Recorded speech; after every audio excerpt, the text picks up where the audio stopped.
Good evening दोस्तों। आज हम टेंसाइल टेस्ट के बारे में डीपली समझेंगे कि टेस्टिंग कैसे की जाती है और कौन कौन से स्टैंडर्ड से होती है। अभी मैं जो लास्ट वीडियो बनाया था इसमें टेंसाइल टेस्ट के बारे में बताया था कि टेंसाइल टेस्ट होता क्या है और बेसिक नॉलेज दी थी। आज हम कुछ डीप में देखेंगे कि कैलकुलेशन कैसे एज लेंथ निकालते हैं और कैसे एक क्रॉस सेक्शन एरिया निकालते हैं। ये सारी चीज़ें प्रॉपर डिस्क्राइब करूँगा और आपको अच्छे समझ आएगी आई थिंक। चलो ठीक है दोस्तों, तो हम शुरू करते हैं टेंसाइल टेस्ट।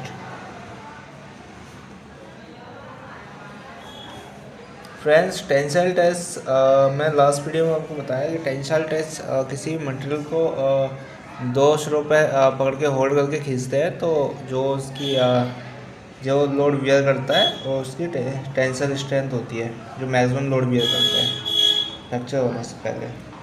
तो आज हम बताएंगे कि हम कौन कौन से स्टैंडर्ड से टेस्टिंग होती है, कौन कौन से स्टैंडर्ड्स होते हैं। तो दोस्तों ये STM A370, ठीक है। दूसरा 6892, ठीक है, ISO 6892। और तीसरा स्टैंडर्ड होता है IS इंडियन स्टैंडर्ड 1608। ये स्टैंडर्ड्स होते हैं, इनसे हम टेस्टिंग करते हैं। और एक और होता है दोस्तों E8 STM मेथड, E8M वो मेथड होता है, ठीक है।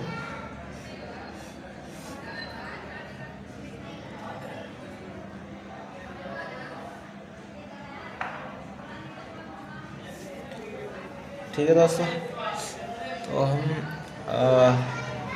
इनके जानेंगे कि गेज लेंथ कैसे निकालते हैं। पहले हम इसको समझते हैं कि गेज लेंथ कैसे निकालते हैं। या हमारा जब हमारा सैंपल हमें कोई भी राउंड वार है या हमें स्क्वायर वार को राउंड वार बनाना है, तब उसका डम्बल बना के कैसे करेंगे, है ना, उसको समझेंगे। ठीक है दोस्तों, तो हमने कोई हमारा सैंपल था, इस टाइप से स्क्वायर था, ठीक है।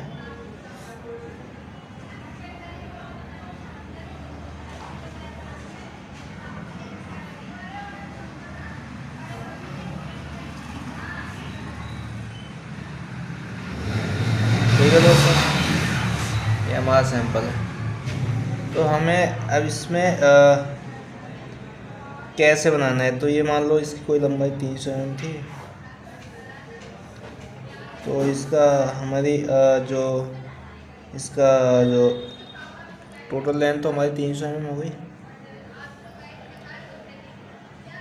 इसके बाद जो होल्डिंग के लिए जो क्लैंप करते हैं, जो सैंपल को होल्ड करते हैं पकड़ के किनारे पे, उसकी लेंथ हम ले लेंगे, ले लेते हैं 30 से 40 mm, ओके।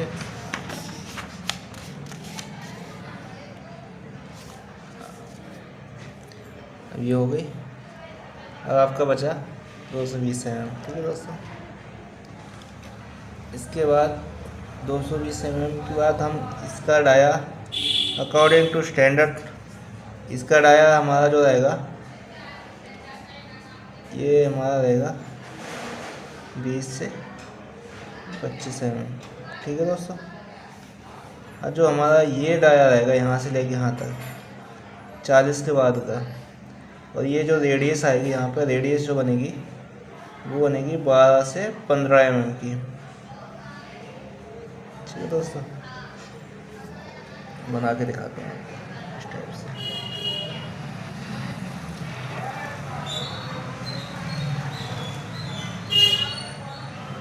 सॉरी, थोड़ा एक्यूरेट नहीं हो पाया, आपने समझ लेना, समझने के लिए आई थिंक काफ़ी होगा इस टाइप से।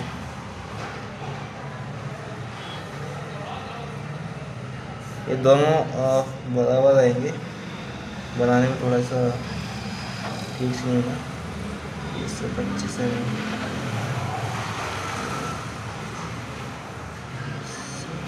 mm, ठीक है। और जो ये लेंथ ये कितनी होगी 40 mm ओनली, 40 वैसे 20 से 40 रहती है अकॉर्डिंग टू सैंपल, 20 से 40 प्रॉपर होल्ड होना चाहिए हमें इतना, जो इधर का जो ये रहता है वो प्रॉपर होल्ड होना चाहिए सैंपल, है ना। इसके बाद हमारी ये गेज लेंथ निकाल लेंगे। इसका डाया मान लो हमने 12.5 बनाया है तो ये एस्टिमेट 370 के अकॉर्डिंग बनाएंगे। 370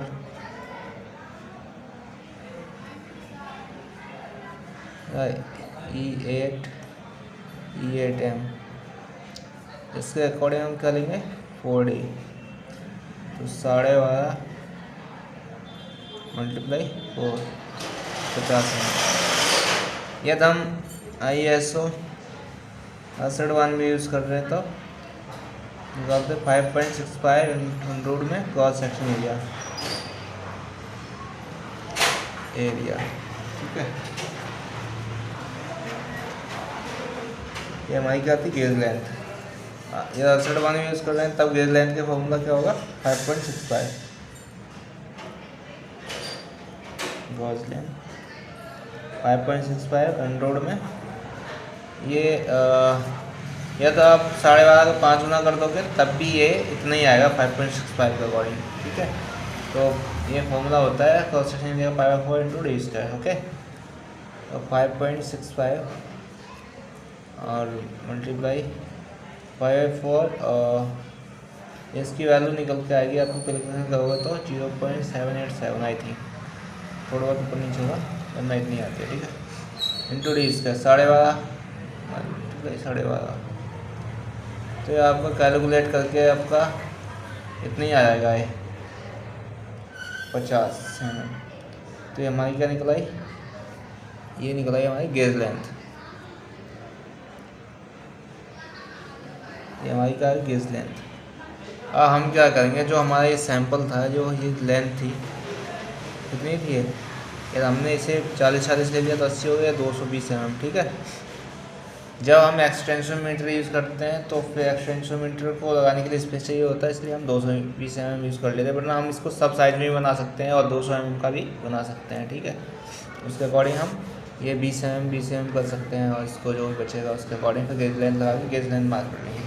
अब बचे हुआ जो हमारा जो एरिया है, तो ये गेज लेंथ कितना है 50, तो हम पहले इस पर गेज लेंथ मार्क करेंगे। यहाँ से एक पॉइंट लगाएंगे इस तरह से 50 mm गेज लेंथ का, फिर दूसरे फेस पे इस तरह से लगा लेंगे, फिर एक और फेस पे इस तरह से लगा लेंगे, ताकि हमारा सैंपल कहीं से भी टूटे तो गेज लेंथ कवर हो जाए, ठीक है। नहीं तो ये कहीं दूसरी जगह से टूट गया तो हम उसको मेजर नहीं कर पाएंगे, ठीक है दोस्तों। तो इस टाइप से हम गेज लेंथ निकाल लेते हैं और सैंपल पे मार्क कर लेते हैं। इसके बाद हम सैंपल को मशीन में लगाते हैं क्लैंपिंग यूनिट में। उसके बाद सैंपल को लगा के होल्ड कर देते हैं। उसके बाद कंट्रोल यूनिट से लोड देते हैं। लोड देने के बाद जो हमारा लोड आएगा उसको हम नोट कर लेते हैं। मान लो हमारा कोई लोड आ गया है, यील्ड लोड आ गया कोई 30 kg किलो न्यूटन, ओके। और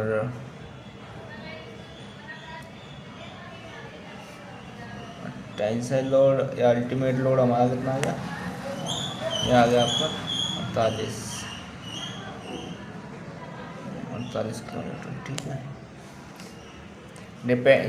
ये जो लोड है मैं रैंडमली ले रहा हूँ, बट अपना अकॉर्डिंग टू द स्टैंडर्ड या कोई भी पर्टिकुलर यदि हम मटेरियल के करते हैं तो उसके लिए ये जैसे मान लो हमने F316 लिया तो इसमें जो हमारे यहाँ ट्रीटमेंट होता है उसके अकॉर्डिंग हमारा कितना आएगा, ये आता है around 43 to 45 kilo Newton yield load, और टेंसाइल लोड आता है 68 to 70 किलो न्यूटन, 72 तक जाता है, 71 72, ओके। ऐसे आगे डिपेंड ऑन ट्रीटमेंट और मटेरियल प्रॉपर्टीज़ और कंपोजिशन पर भी डिपेंड करता है, जिससे हमारी स्ट्रेंथ डिफाइन होती है हीट ट्रीटमेंट पर। ठीक है दोस्तों, अब हमारा इसके बाद हमने कुछ इसका एलोंगेशन भी आ गया कुछ। चलो इसे हटा देते हैं, जो हमने पहले लिया इसके काम करते हैं। ये एलोंगेशन भी हमारा आ गया, कितना एलोंगेट हुआ, डेल्टा एल।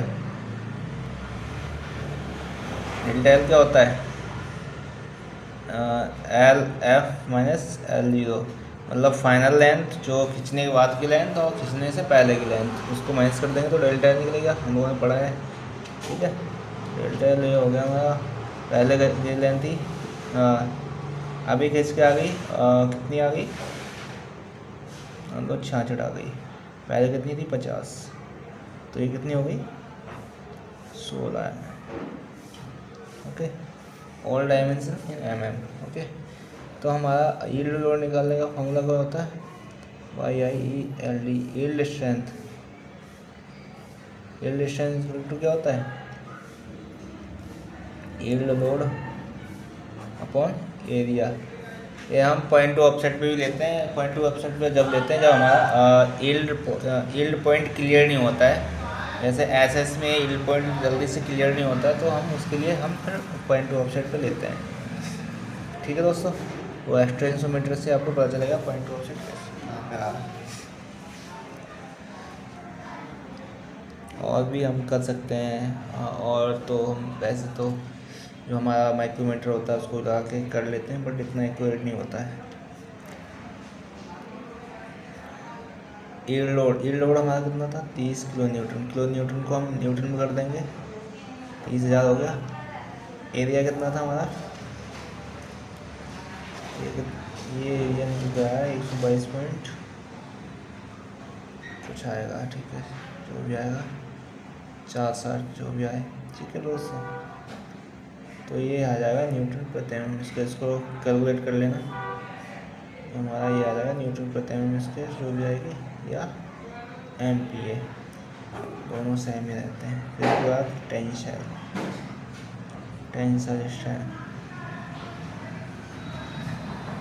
तो ये कितना हो जाएगा, 48,000 हो जाएगा ना, न्यूटन में कर देंगे तो। ये एक्यूरेट नहीं है, इसको एक बार कैलकुलेट कर लेना कितना आया है। ठीक है, न्यूटन प्रति एम स्क्वायर, कुछ जो भी ऊपर नीचे हो उसको अपना नोट करके कर लेना। ठीक है, न्यूटन प्रति एम स्क्वायर या MPa, ऐसे टेंसाइल स्ट्रेंथ निकल आएगी। इसका फॉर्मूला होता है ultimate load upon area, ultimate load max, या टेंसाइल लोड ही बोलते हैं। ठीक है, TS। इसके बाद इलोंगेशन निकालेंगे, इलोंगेशन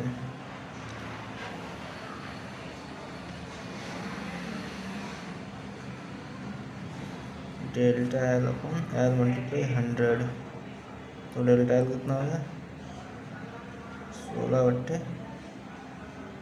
एल कितना हो गया, 50। ठीक है दोस्तों, मल्टीप्लाई 100 कर देंगे, कट जाएगा 160। कितना आ गया, 5 या 15 बचा 1, 10, 32% हमारा इलोंगेशन हुआ। ठीक है, परसेंटेज निकालते हैं। डेल्टा एल और एल ये हमने पहले ही दे रखा था। ठीक है, और रिडक्शन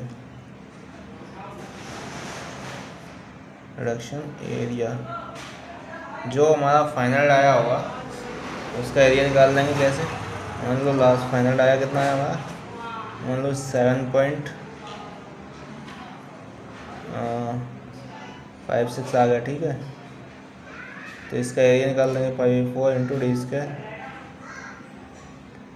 इसे डाल देते हैं DF। तो यहाँ फॉर्मूला होता है D0 minus DF upon D0 multiply 100। ठीक है, इसको रखेंगे इसमें, जो भी आंसर है परसेंटेज में आई थिंक 60% के आसपास आना चाहिए। ठीक है फ्रेंड्स, इस टाइप से हम कर लेंगे।